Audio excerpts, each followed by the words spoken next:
नंतर ऐकणार आहोत.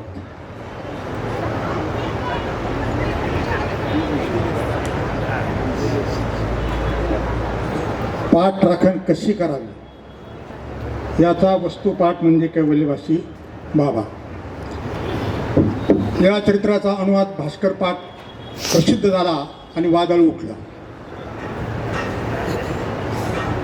तुम लढो हम कपडे सांभाळते असे अनेक जण पाठीशी उभे राहिले, परंतु बाबांनी शेवटपर्यंत पाठ राखण केली. एवढंच नव्हतं तर वाघाच्या गुहेमध्ये भास्कर पाठाचा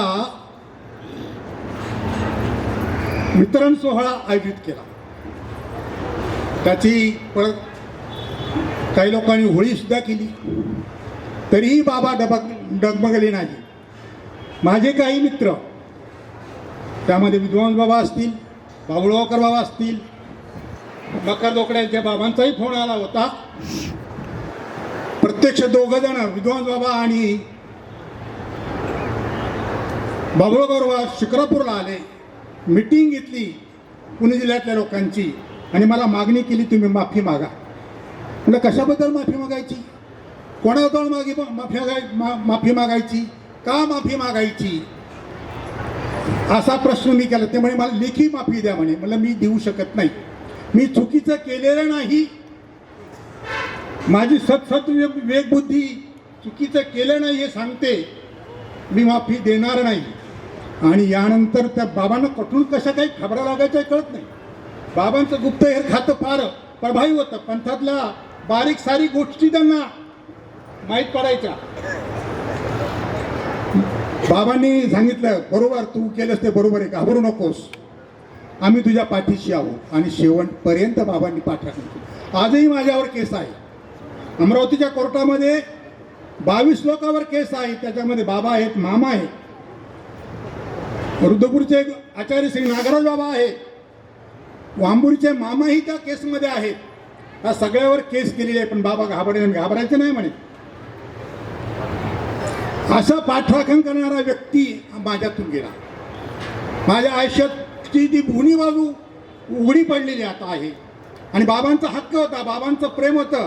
कापूस्थानेकर बाबांना ते मला नेहमी म्हणायचे, मी तुम्हाला कार्यक्रमाला बोलवणार नाही, पण जर तुम्ही कार्यक्रमाला आले नाही तर तुमचं तोंड पाहणार नाही. आज 10-12 वर्षापासून आम्ही सतत या कार्यक्रमामध्ये 25 नोव्हेंबरच्या कार्यक्रमाला येतो.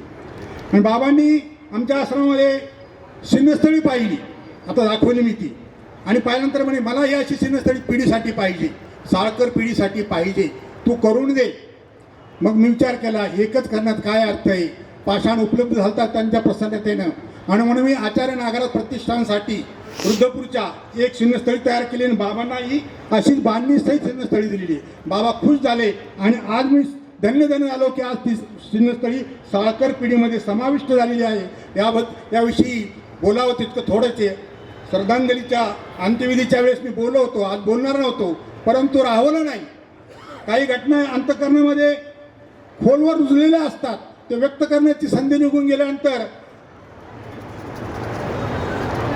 आपल्या हातात काही शिल्लक राहत आहे. नकुडं संस्कृतमध्ये श्लोक आहे, त्याप्रमाणे घडतं. म्हणून मी आवर्जून माझं नाव तर सुचवलं होतं त्यांनी, परंतु एकदा कदाचित वक्त्यांच्या गर्दीमध्ये आपण हरवून जावं म्हणून मला परत आठवण द्यावी लागली याबद्दल. आणि बाबांचा स्नेह, बाबांचं प्रेम, क्षणात ते रागवायचे, क्षणात ते प्रसन्न व्हायचे.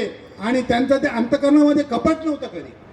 कपटाने आमचं बोलणं लोकांना टोचतं, पण बाबांनी कठोर बोललेलं सुद्धा लोकांना टोचत नव्हतं. ते असं ते व्यक्तिमत्व होतं. आम्ही साधं बोललो तरी लोकांना ते टोचल्यासारखं वाटतं. परंतु बाबा जरी रागवले, एकदा सहज बोलता बोलता ते म्हणले, 4 पुस्तक लिहिले म्हणून काय तू शहाणा झालास का. आणि गेल्या 1 तासानंतर मला फोन आला, आम्ही असं बोललो बरं का तुझ्याबद्दल. म्हणजे काय हरकत नाही बाबा, तुमच्याबद्दल माझ्या मनामध्ये काहीही किंतु नाही. तुमचे शब्द हे सत्याला धरून असतात, वस्तुनिष्ठेला धरून असतात. अशी व्यक्ती, पाठीराखण करणारी व्यक्ती. आणि या चरित्राविषयी या ठिकाणी भरपूर लिहिल्या गेलेलं आहे.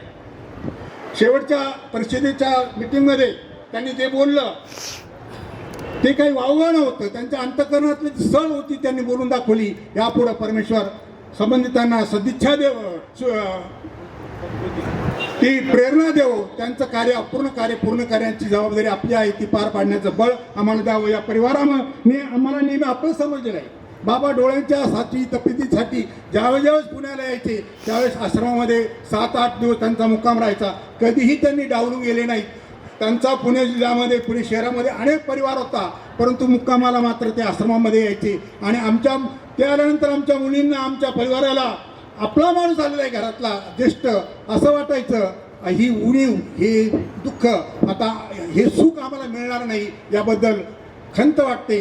परमेश्वरांनी प्रार्थना करतो. महानुभाव आश्रम शिक्रापूर तथा संपूर्ण पंजाबी परिवाराच्या वतीनं मी बाबांना आदरांजली अर्पण करून या ठिकाणी थांबतो.